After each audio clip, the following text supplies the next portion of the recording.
संत न भूले डोंगी और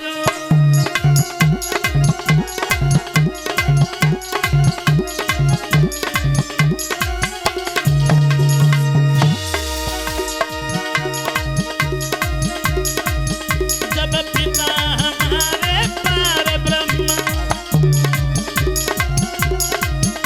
फिर ऐसी इनमें जो गमा जो हमको दे गिराई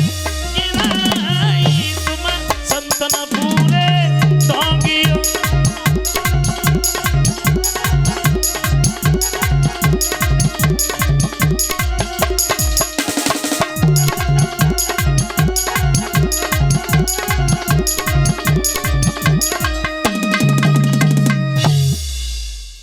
ऐसे नारद कहते हैं बेटा भगवान के ऊपर इतना बड़ा विश्वास तो अब हम समझ गए तुम्हें भगवान के दर्शन अवश्य होंगे। तुम हमें एक बात बताओ क्या तुमने कोई गुरु किए? गुरु बोले बाबा जी गुरु क्या होता है मुझे तो नहीं मालूम। बोले बेटा तपस्या करके भगवान शंकर के समान क्यों बन जाओ और गुरु नहीं है तब तक भवसागर से पार नहीं होते दूसरे भगवान के दर्शन भी नहीं होते पहले तुम गुरु बनाओ। तो ध्रुव बोले बाबा जी गुरु बनावे के लिए हम कहाँ जाए ऐसा करो थोड़ी देर के लिए तुम ही गुरु बन जाओ। तो ऋषि नारद गुरु बने 12 मंत्र दिया ओम नमो भगवते वासुदेवा का बेटा तुम इसी मंत्र का जाप करते रहना भगवान तुम्हारे पास आएंगे। अपने ही हाथों से ऋषि नारद ने ध्रुव की बड़ी सुंदर कुटिया बनाई है।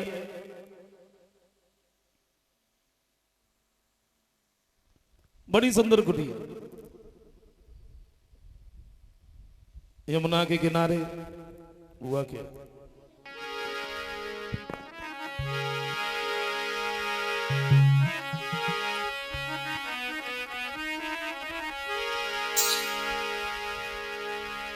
कि ध्रुव की छोटी परण कुटी और यमुना तट पे दर्शाती है।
जिसके चारों सखिली नहीं भूलवारी सोना पाती।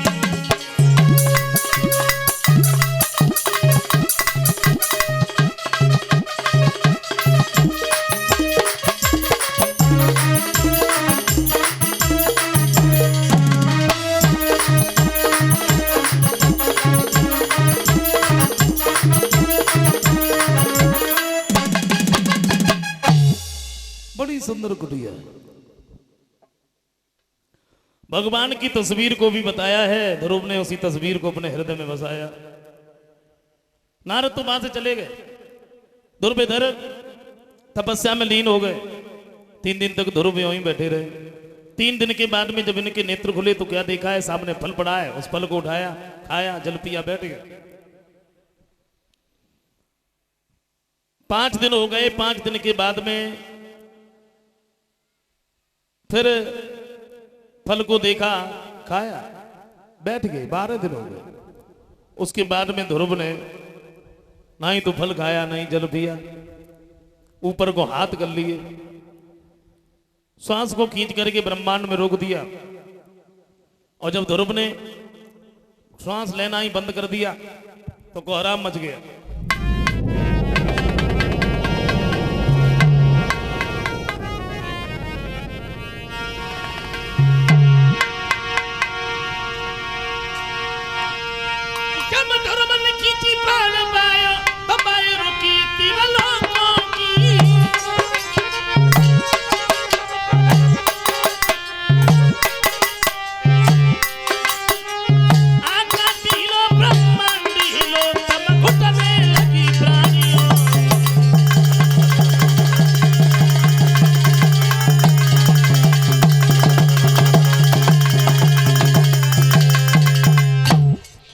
ध्रुव ने जब सांस लेना ही बंद कर दिया, कोहराम मच गया। तो जीवा की आंखें पथराई है, निशान रगड़ कटपटाए उठे।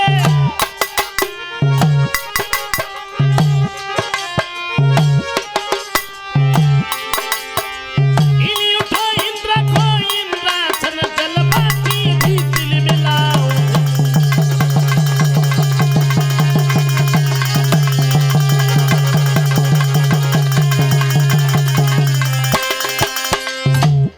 सांस लेना ही बंद कर दिया, कोहराम मच गया, महाप्रलय सी नजर आने लगी।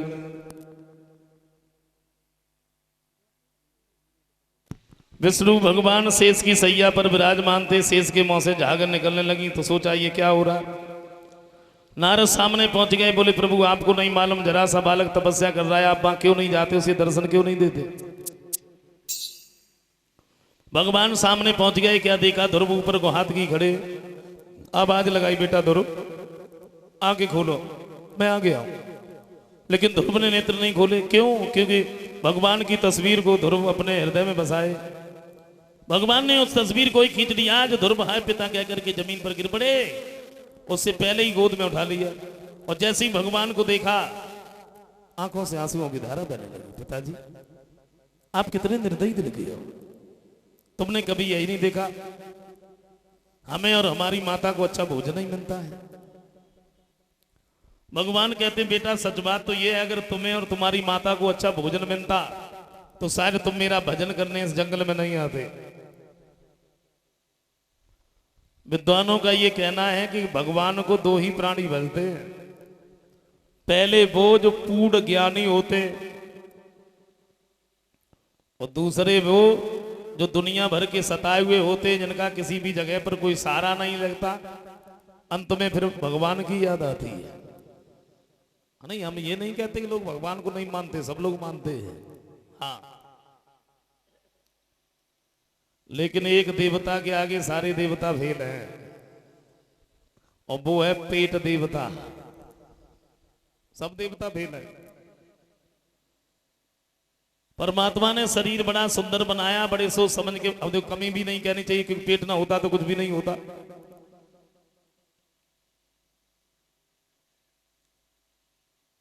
देखो पेट में अगर थोड़ी सी तकलीफ है, हाथ पेट की तरफ जाता है, घुटू पेट की तरफ जाता है, और पेट एक ऐसा निश्चिंत है जैका उसे कोई मतलब ना, कोई मतलब नहीं। व्यापार में घाटा लग जाए, तुम बैठ के रो, पेट को कोई चिंता ना, भाई भरो। एक पैर कट जाए पेट को कोई मतलब ना, भाई भरो। एक हाथ कट जाए, दोनों हाथ बिल्कुल कट जाए, लेकिन पेट को भरी कोई चिंता ना है। सारी जिंदगी हो गई भरते भरते, सुबह भर लिया शाम को खा ली, शाम को भर लिया सुबह को खा ली।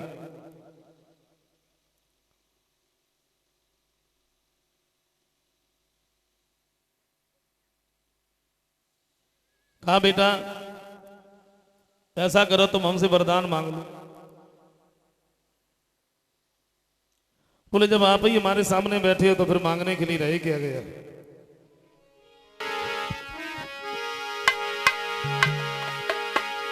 तो इस शक्ति सिंधु को पाकर अब और तालाब कुएं की आशा क्या।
निधि के दर्शन करके, इच्छा निधि के दर्शन करके, अब और किसी की इच्छा क्या।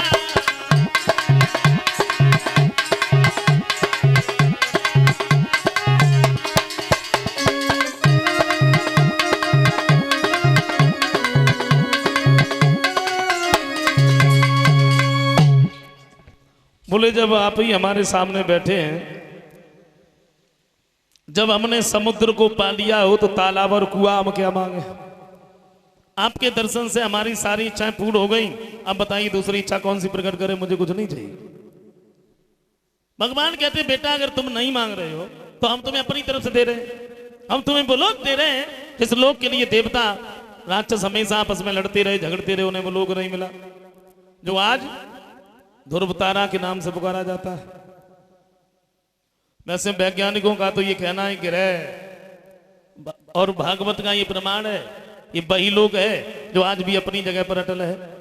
इंद्र को इशारा किया ऐरावत को लेके आओ, हमारे बेटा को उसके घर तक छोड़ गया। इंद्र ऐरावत को लेके आए, उस पर बिठाया।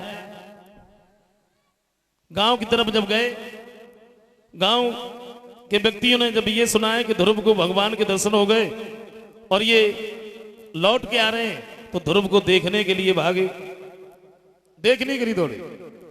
और ध्रुव ने जब अपने गांव के लोगों को आता हुआ देखा तो इंद्र से एक बात की, भैया ऐसा करो आप अपने ऐरावत को जमीन पर उतार लो। क्यों?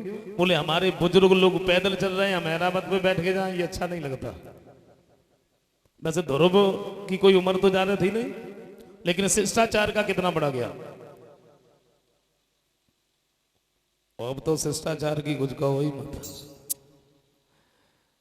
भागता चला जा रहा, पता ही नहीं लग रहा कहां शिष्टाचार गया।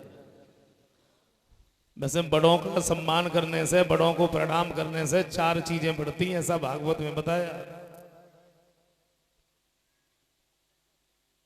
आयु विद्या यशो बलम, आयु विद्या यश और बल, ये 4 चीजें बढ़ती हैं। तो सम्मान करना चाहिए, नहीं करना चाहिए? मुफ्त में हमें 4 चीजें मिल रही हैं। करते तो हैं, लेकिन जैसा पहले किया जाता था उसमें बदलाव है, वो नहीं कर पाते।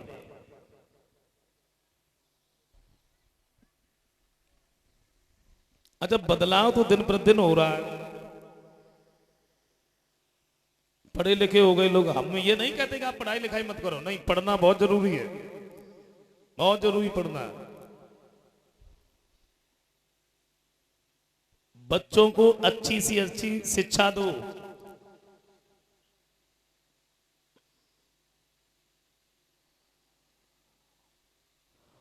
और वो माता पिता अपने बच्चे के दुश्मन होते हैं, बैरी होते हैं, जो अपने बच्चों को अच्छी से अच्छी शिक्षा नहीं दिलाते। खाओ पहनो कम, लेकिन शिक्षा बहुत जरूरी है। पहले तो कट जाता था समय, लेकिन अब कटने वाला नहीं है। खूब पढ़ो, खूब अंग्रेजी सीखो, बोलो, लेकिन हाँ एक बात जरूर कहेंगे, बाहर दूसरों में कितनी भी अंग्रेजी बोलो, और जब अपनों में कहीं बैठे हो तब अंग्रेजी नहीं बोलनी चाहिए। अपनों में अगर बैठे हो तो अपनी भाषा में ही बात करनी चाहिए, उसमें प्यार छलकता है। लेकिन देखा होगा अब तो लोग चाहे अपनों में बैठे हो चाहे गैरों में बैठे हो, अब बात बात पे अंग्रेजी बोलने लगते हो। माय गॉड, अब बताइए,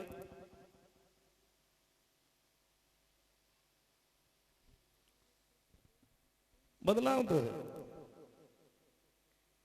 अच्छा, पहले पैर छुए जाते थे, लेट जाते थे, तब माने जाते, अपना सिर रख देते थे।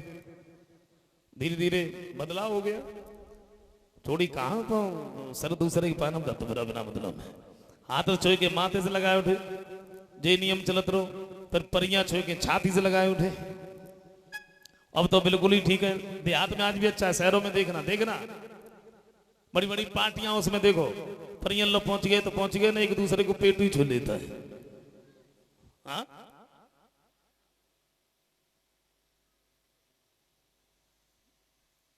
हमें जब कभी ऐसा लगता है कि जो हमारे भाई लोग हैं ना, ये राम कृष्ण के बारे में थोड़ा कम ध्यान दे पा रहे, फिल्मी एक्टरों के बारे में ज्यादा गा रहा है। और सच बताना फिल्म वालों ने दिया क्या? कुछ नहीं, केवल फूहड़पन और कुछ नहीं। बच्चों को बिगाड़ने का काम है।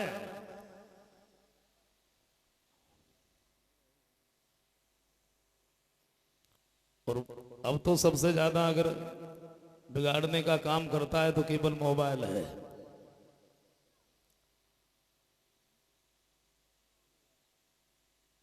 बच्चों को मोबाइल नहीं देना चाहिए।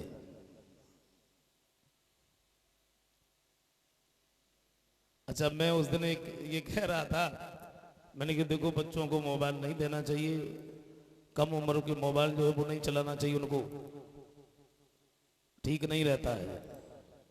एक बच्चा बोला रिचार्ज तो हमारे पिताजी करवाते हैं, तुम क्यों बंद कर रहे हो?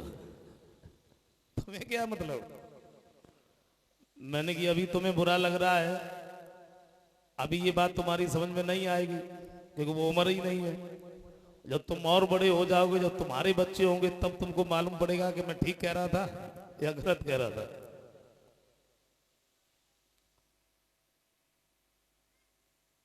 बदलाव तो है। उधर ध्रुव सबके साथ पैदल पैदल वहां से आगे बढ़ गए। अपनी माता सुनीति के नजदीक नहीं, सुरुचि के दरवाजे को चले। और सुरुचि ने जब ये सुना है कि ध्रुव तपस्या करके लौट रहे हैं, हमारे पास ही आ रहे हैं, तो एक बात सोची, मैंने उस दिन ध्रुव को बहुत मारा, आज हम ध्रुव के सामने कैसे जाएंगे? दासी को बुला लिया और जवाब दिया, तू ऐसा कर, तू मेरे लिए जहर ले आ, मैं ध्रुव के सामने नहीं जाऊं। तो दासी बोली, अब जहर मंगा देंगे, मैं नहीं जाती।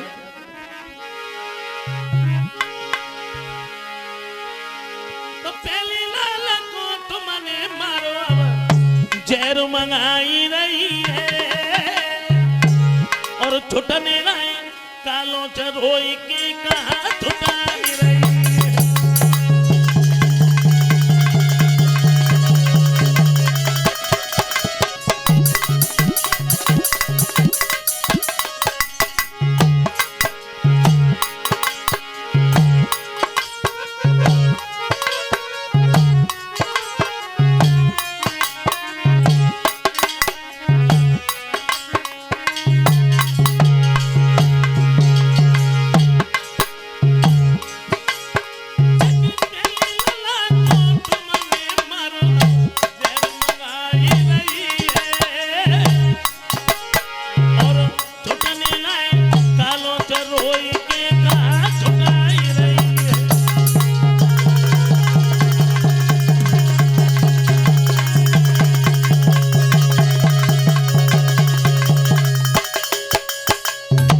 जवाब दिया, मैं नहीं जा सकती। तब तक ध्रुव सामने पहुंच गए। सुरुचि ने जैसे ही आता हुआ देखा तो दरवाजा बंद कर लिया। ध्रुव नजदीक पहुंचे, आवाज लगाई है, भैया दरवाजा खोलो। कि मत दरवाजा खोलो, आई गो तेरा साथे लोला।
सूरज सूरज जी ने दरवाजा खोला है, गोद में उठा लिया। माफ करना मेरे लाल, मैंने उस दिन तुम्हें बहुत मारा। ध्रुव कहते हैं मेरी मैया सच बात तो यह है, अगर तुम हमें न मारती तो शायद हमें भगवान के दर्शन भी नहीं होते। वहां से ध्रुव अपनी माता सुनीति के नजदीक पहुंचे हैं। क्या देखा, मां रो रो करके अंधी हो गई। हाथों से टटोल करके गोद में उठा लिया। मेरे लाल क्या तुम्हें भगवान के दर्शन हो गए? जी भैया। बोले दर्शन मुझे भी करवा। ध्रुव ने उसी द्वादश मंत्र का जाप किया है, भगवान सामने पहुंच गए, दर्शन किए। महाराज उत्तानपाद ने ध्रुव को राजा बनाया है, और जब ध्रुव राजा बने तो इनके जो भाई थे उत्तम, इन्हें अच्छों ने मार दिया। ध्रुव ने जब ये सुना है कि मेरे भाई को अच्छों ने मार दिया तो युद्ध करने के लिए तैयार हुए। तो ब्रह्मा जी ने रोका, समझाया बेटा तुम्हारे भाई उत्तम की इतने ही दिन की जिंदगी थी, इसलिए वो इस संसार को छोड़ के चला गया, तुम इतना क्रोध न करो। ध्रुव ने अपने क्रोध को शांत किया है। कुछ दिनों तक राज्य किया ध्रुव ने। उसके बाद अपने पुत्र उत्कल को राज्य दिया, और ये उसी लोग को जाते हैं जो भगवान ने दिया था। श्री सुखदेव जी समझाते हैं कि राजन, वैसे देखो ध्रुव में कोई शक्ति नहीं थी, कोई ताकत नहीं थी, जल्दी भगवान के दर्शन कर लेते। ये शक्ति तो उनके मां की थी। और देखो बच्चे की पहली गुरु होती मां। ये मां शब्द बहुत बड़ा होता है। प्राणी तो बाद में आता है, पहले उसे मां मिल जाती है। और बड़ी किस्मत वाले होते हैं जिनकी मां होती है।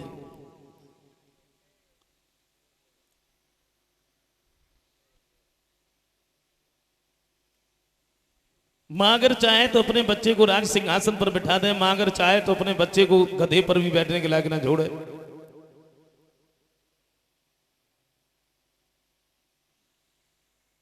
बताए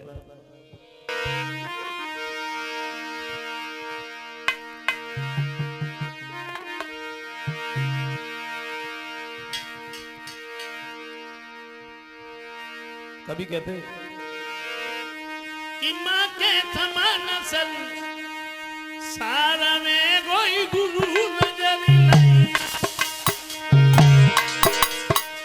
मां के समान सारा में कोई गुरु नजर नहीं।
पहले की ऐसी ऐसी माताएं हुई।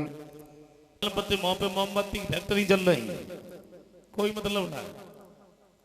और मम्मी कहा देखो जमालम पत्ते रवीना टंडन शूटिंग पे।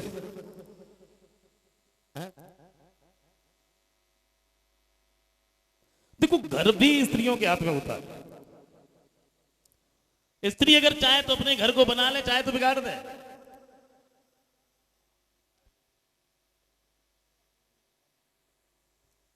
खैर ज्यादा बदलाव नहीं, थोड़ा है। पहले की हमारी माताएं बहनें बड़े अच्छे अच्छे गीत गाया करती थी। सुबह सुबह 4 बजे उठ के चकिया चलाई जाती थी, झाड़ू लगाती थी, बड़े अच्छे अच्छे गीत गाती थी। कभी राम बन के, कभी श्याम बन के चले आना प्रभु जी। अच्छा गीत तो आज भी गाए जाते हैं, लेकिन वो राम श्याम वाले वो तो गीत दूर हो गए, अब वो फिल्मी गीत आ गए। गीत तो आज भी गाए जाते, खूब गाए जाते, लेकिन वो नहीं गाए जाते।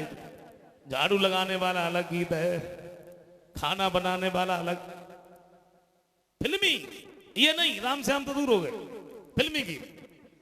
और वो गीत जिनका कोई अर्थ ही नहीं है, अर्थ है भी तो उसका अर्थ लगता कहां जाके, उससे कोई मतलब नहीं। लेकिन गाना गाना जरूरी है। मैं बताऊं, क्षमा करें मैं बुराई नहीं कर रहा हूं, मैंने एक दिन देखा, मैं वो बता रहा हूं। मतलब रहे एक जनी आंगन में खड़ी रहे और खड़ी खड़ी एक गीत गा रही थी। गीत कौन सा गीत गा रही थी? दिल बेकरार है छाई बहार है। आंगन में खड़ी है, गीत गा रही थी। अच्छा गीत गा रही है और एक हाथ से सिर खुजा रही है, सिर धीरे धीरे सिर खुजाती है, गीत गा रही है। दिल बेकरार है छाई बहार है। और सर खुजाते खुजाते एक पकड़ लिया, अब पकड़ के नाखूनों पे रख लिया और मारती बोली आजा मोरे बाल मार तेरा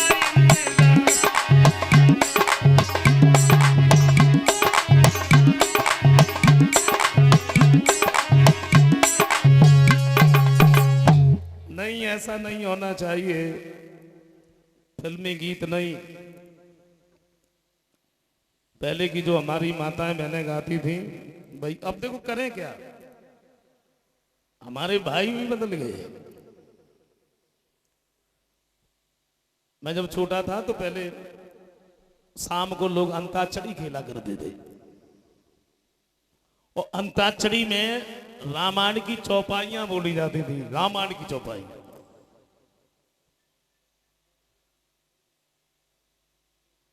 जिसमें समय भी कटता था और साथ ही साथ प्रभु का नाम भी।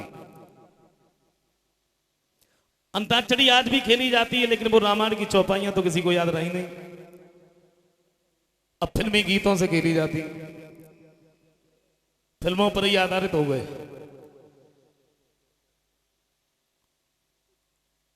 ऐसा नहीं होना चाहिए। देखो मेरा कहना यह है, अपने बच्चे के भविष्य के बारे में सोचो। हमें कैसे चलना है, कैसे नहीं चलना है। जिसका बचपन ही बिगड़ गया वो जवानी भी क्या सुधरेंगे। लालेत 5 वर्षाण 10 वर्षाण तारेत प्राप्ते तू सोड से पुत्र मित्र बता चरे। कहते पुत्र 5 वर्ष का है, उसे आप जितना भी प्यार कर सको, जितना प्रेम कर सको करो। और पुत्र जब 10 वर्ष का हो जाए, फिर आप उसे जितनी भी ताड़ना दे सको दो। और पुत्र जब 16 वर्ष का हो जाए, कंधे के बराबर का जब हो जाए, तो पुत्र को पुत्र नहीं समझना चाहिए, उसे मित्र समझना चाहिए। वैसे माता पिता को चाहिए कि अपने बच्चों की पॉकेट देख के बात करें, और बच्चों को चाहिए कि अपनी सुविधाओं में से भी कटौती करके अपने माता पिता का ख्याल रखें, तो सुमति बनती है। तो घर परिवार की तरफ देखो, बच्चे के भविष्य के बारे में सोचो। घर भी स्त्रियों के हाथ में होता है। आंगन में अगर सुलक्षणी स्त्री आ जाए, पति उसका गरीब है, तो एक दिन वो आता है कड़कड़ जोड़ करके उसे रईस बना देती। और आंगन में अगर कुलक्षणी स्त्री आ जाए, पति उसका कितने भी बड़ा पैसे वाला क्यों न हो, एक दिन वो आता है उस पर भीख मंगा देती है। एक कवि कहते हैं उस घर के तो भाग्य पहले से ही फूट गए। किसके? पहले से ही भाग फूट गए कि जमीनारी आई फूरिया घर के फूट गए भाग। कैसे? परे सवेरी उठे अबेरी परगर फेरी, मतलब होते का हुआ घर सूरज मुदना पाए था से पहले चार पाई पकड़ी और सोई गई। सवेरे को जोले कोई जगह ना तो जगन पाई ना, अगर जगी हो गई और भगवान की दुआ सवेरे उठ के दो चार घर घूमने आए तो चल ही ना पड़ता। रास्ता में अगर कोई मिल जाए पूछ लो कहाँ गई थी, बोले कहूँ ना रोटी ना बना माचिस लेने गए तो अरे सवेरी उठे अबेरी परगर फेरी,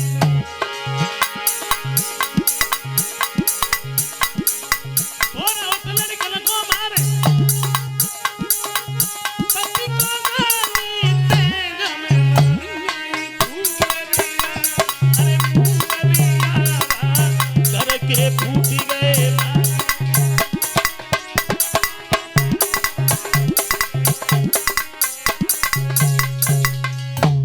ऐसा नहीं होना चाहिए।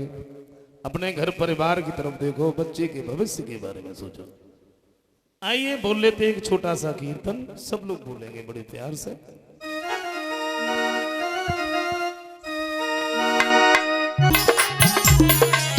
देव नभ से पुष्प बरसावे,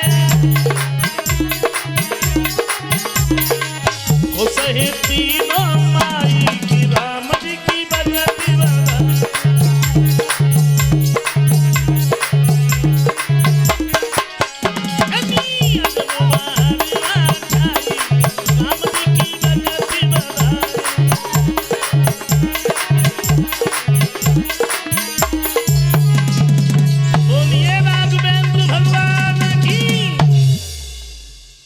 आंगन में बधाई बज रही है।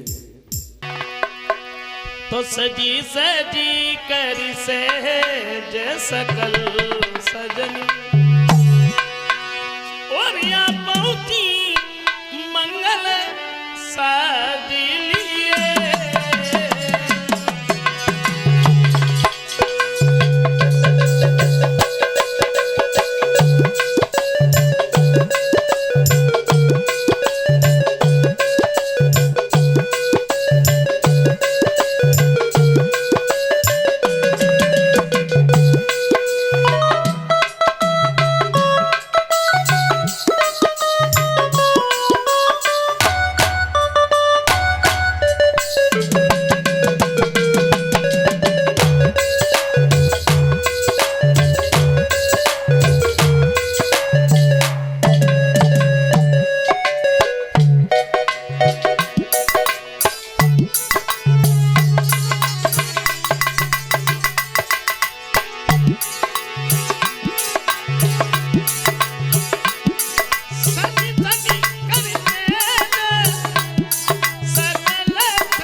इंद्राणी उमा बाबा देविया सहित प्रिय भेष किए।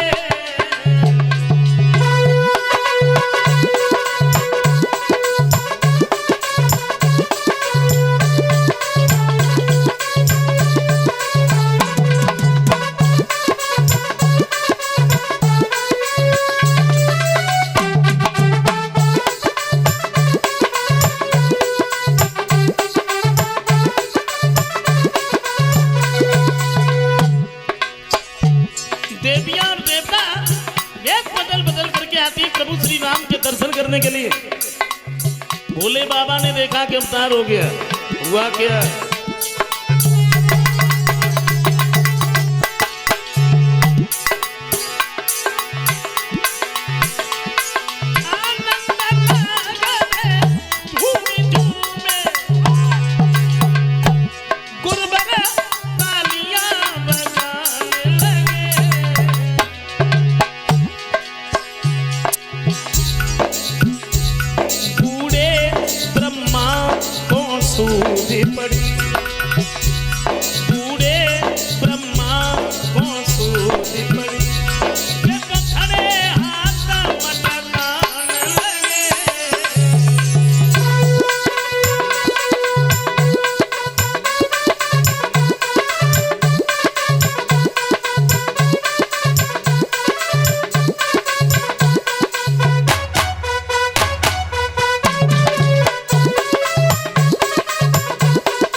दर्शन कर। भगवान शंकर ने सुना ये तो सुध ही भूल गए।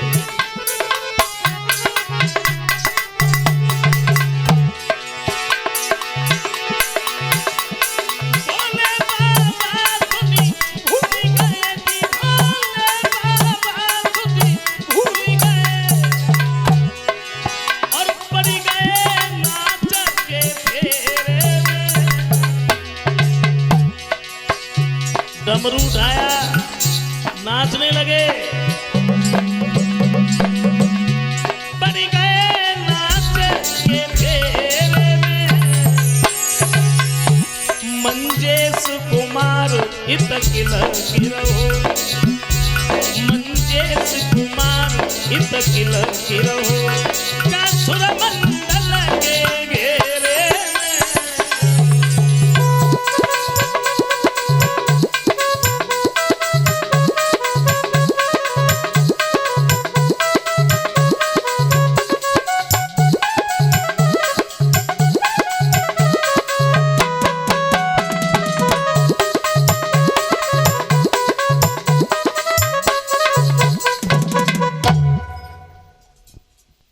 देवियां देवता भेष बदल बदल करके आते हैं प्रभु श्री राम के दर्शन करने के लिए।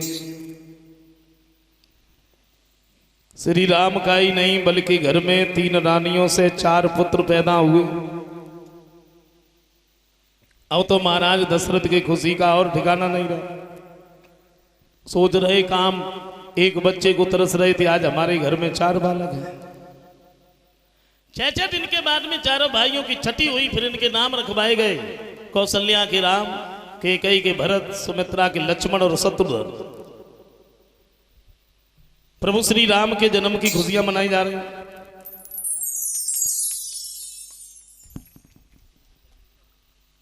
गौर करते हैं कि भगवान श्री राम का अवतार हुआ तो क्यों हुआ? भगवान श्री राम इस भूतल पर आए तो क्यों आए? कारण क्या था? विद्वानों ने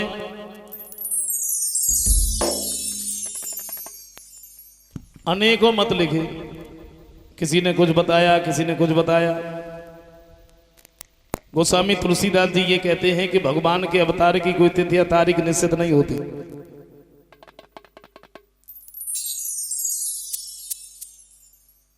भगवान के अवतार की तिथि या तारीख निश्चित नहीं होती। हम इसी दिन को आएंगे, इसी तिथि को आएंगे। गोस्वामी तुलसीदास जी कहते हैं क्या?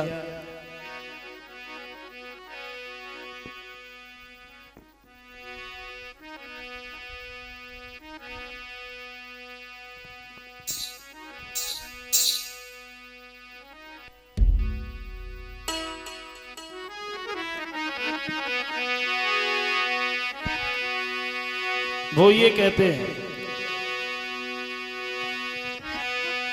कि जब जब होई अधर्म की हानि और बाढ़े अधम असुर अभिमानी, तब तब धरी प्रभु विविध शरीरा, हरे कृपा निधि सजन पीरा, हरे कृपा निधि सजन पीरा।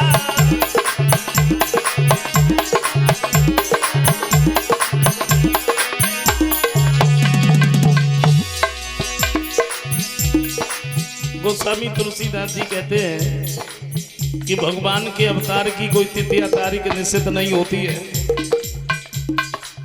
इसी दिन को आएंगे, इसी तिथि को आएंगे। कहते हैं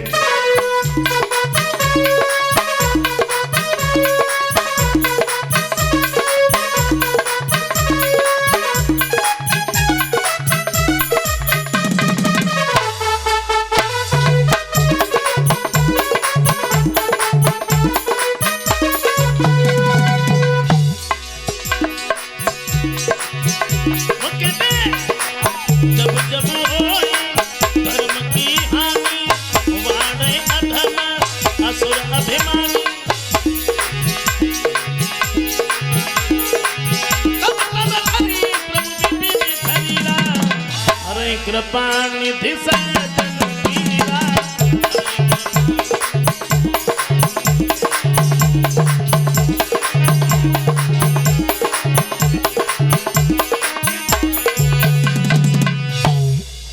कहते हैं कि जब जब भूतल पर अत्याचार होता है, जब जब पापियों की संख्या बढ़ जाती है, तो फिर भगवान को आना ही पड़ता है। इनके अवतार धारण करने की कोई तिथि या तारीख निश्चित नहीं होती, इसी तिथि को आएंगे, इसी दिन को आएंगे। दूसरे विद्वान ने कुछ और बताया। बोलिए दशरथ और कौशल्या जो थे ये पूर्व जन्म में साम्य मन और शत्रुपा थे, तब इन्होंने तपस्या की है और भगवान से वरदान मांगा है, प्रभु हमें तुम्हारे जैसा पुत्र चाहिए। बोले अभी तो नहीं, द्वापर त्रेता में जब तुम दशरथ और कौशल्या बनोगे तब हम तुम्हारे पुत्र बन के तुम्हारे पास अवश्य आएंगे, इसलिए अवतार होगा। तीसरे विद्वान ने कुछ और बताया। वो ये कहते हैं ये सौनकादिक ऋषियों ने जो श्राप दिया था जय और विजय भगवान वैकुंठनाथ के दरवाजे पर पहरेदारी करते थे।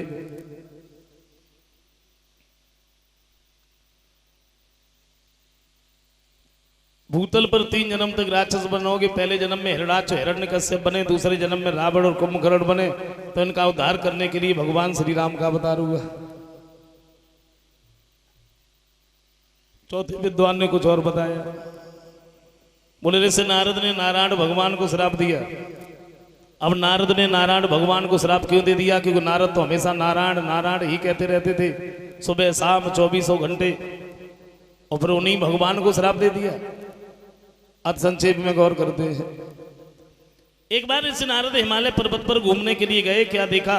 बड़ी सुंदर बड़ी रमणीक जगह है, सुंदर वृक्ष है, पुष्प झूल रहे हैं। तो इनके दिमाग में एक बात आई, हमें यहाँ बैठ करके तपस्या करनी चाहिए। और इस नारद ने जब तप किया तो इतना घोर तप किया, इंद्र ने ये सोचा शायद हमें ऐसा लग रहा है नारद मेरा सिंहासन लेना चाहते हैं, इसलिए तपस्या कर रहे हैं। और इंद्र किसी को तपस्या नहीं करने देता था। इंद्र एक पदवी, जैसे आज प्रधानमंत्री मुख्यमंत्री इनकी हुआ करती।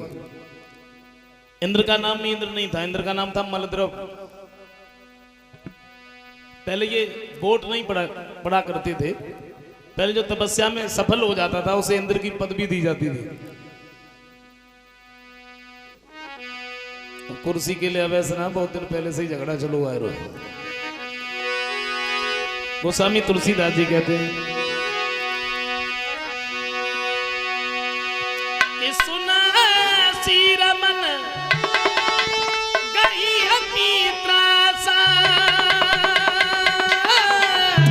और जत देव ऋषि मामा पूर्वासा।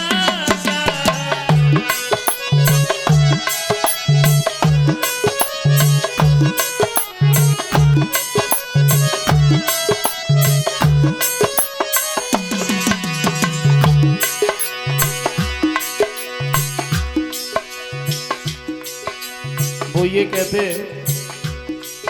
इंद्र ने ये सोचा शायद नारद मेरा सिंहासन लेना चाहते, तो गोस्वामी तुलसीदास जी कहते हैं क्या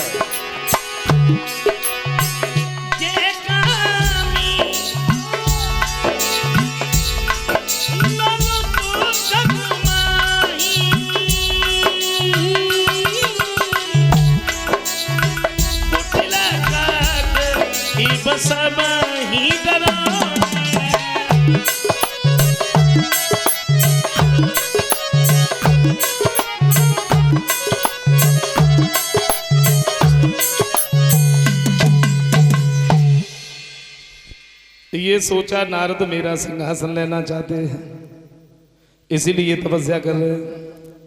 गोस्वामी तुलसीदास जी कहते हैं कि जो कामी और लोलुप इंसान होते वो कुटिल कौए की तरह हमेशा सबसे डरते रहते। सूखा हाड़ले बाग सठ स्वानिन रखे मृगराज और चीन ले जन जान जड़ त्यों सुर पतय न लाल। सूखी हड्डी को कुत्ता चबाता है और जगह पर शेर आ जाए तो वो कुत्ता उस शेर को देख करके अपनी सूखी हड्डी लेके इस तरीके से भागता है कहीं शेर हमारी सूखी हड्डी छीन न ले। लेकिन उसे क्या मालूम है कि शेर को सूखी हड्डी से कोई मतलब ही नहीं होता है। इंद्र को लाज नहीं आई, तत्काल ही कामदेव को बुला लिया और एक बात कही है, तुम चले जाओ हिमालय पर्वत पर काहे को? जैसे नारद तपस्या कर रहे हैं, उनकी तपस्या में विघ्न डालो, उनकी तपस्या किसी भी तरह से पूर्ण ना हो पाए। कामदेव जब चले हिमालय पर्वत पर पहुंचे, काम ने सारी लीला दिखाई। बड़े सुंदर वृक्ष हैं, लीला जब दिखाई तो हिमालय पर्वत पर कि पल में बारी आई पर्वत पे, पर्वत पे पल में बारी आई पर्वत पे, पर्वत पे हाँ पर्वत।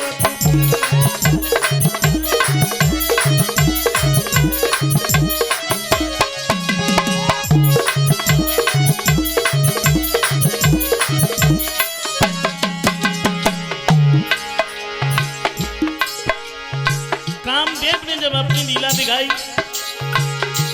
हुआ क्या?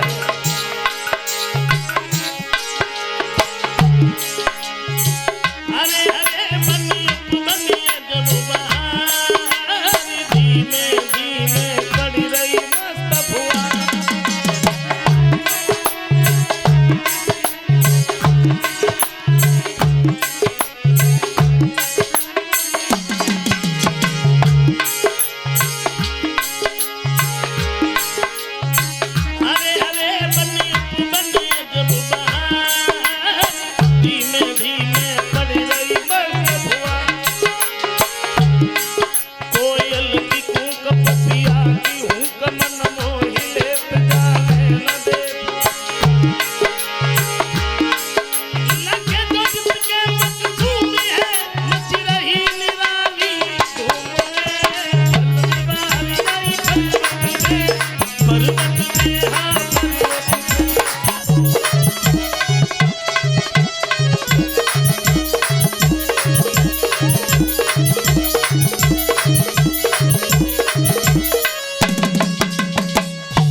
कामदेव ने जब अपनी लीला दिखाई है, नारद के ऊपर कोई असर ही नहीं पड़ा।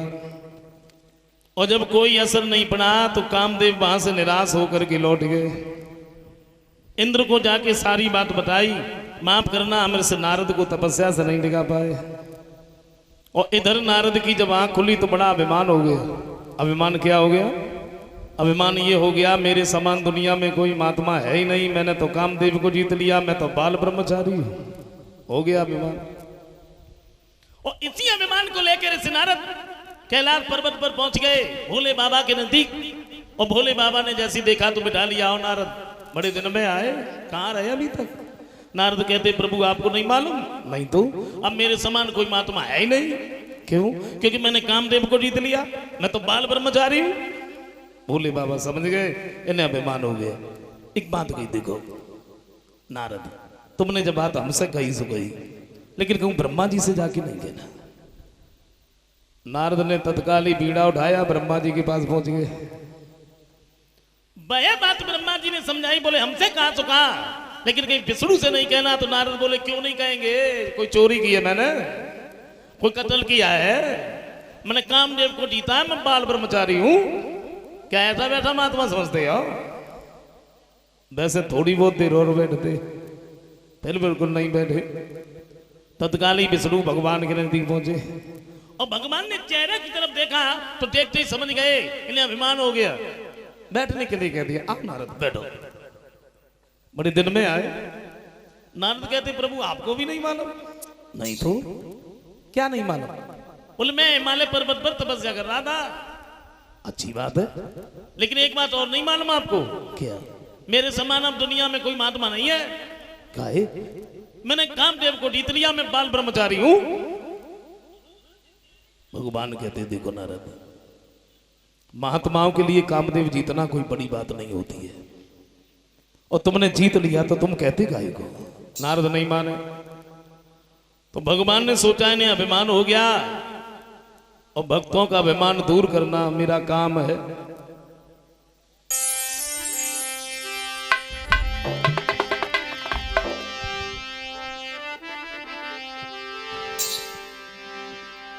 समझाया?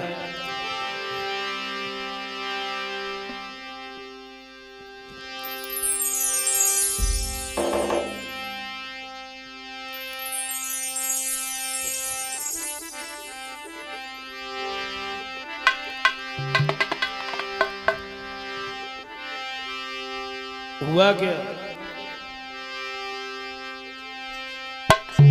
तो निज विष्णु पुरी से भी प्रभु ने और अति सुंदर जिसे बनाया है।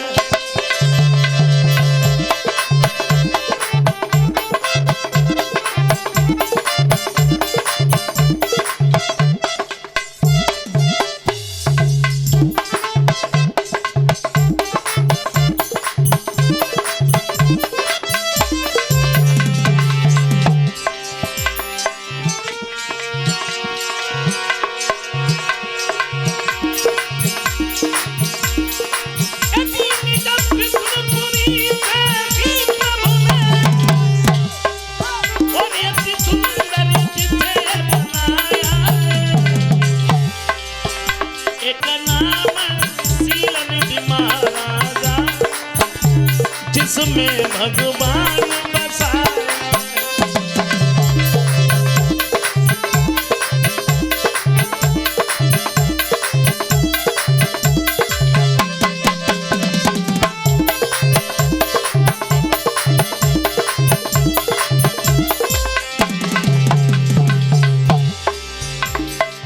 शील निधि नाम के राजा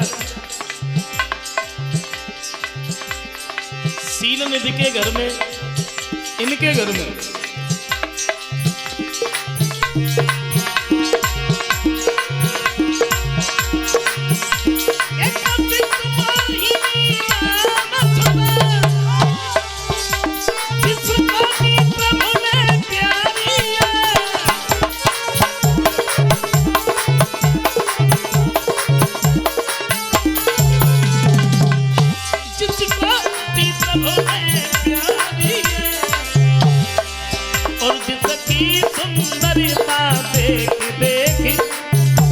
सुंदरता मन में आ।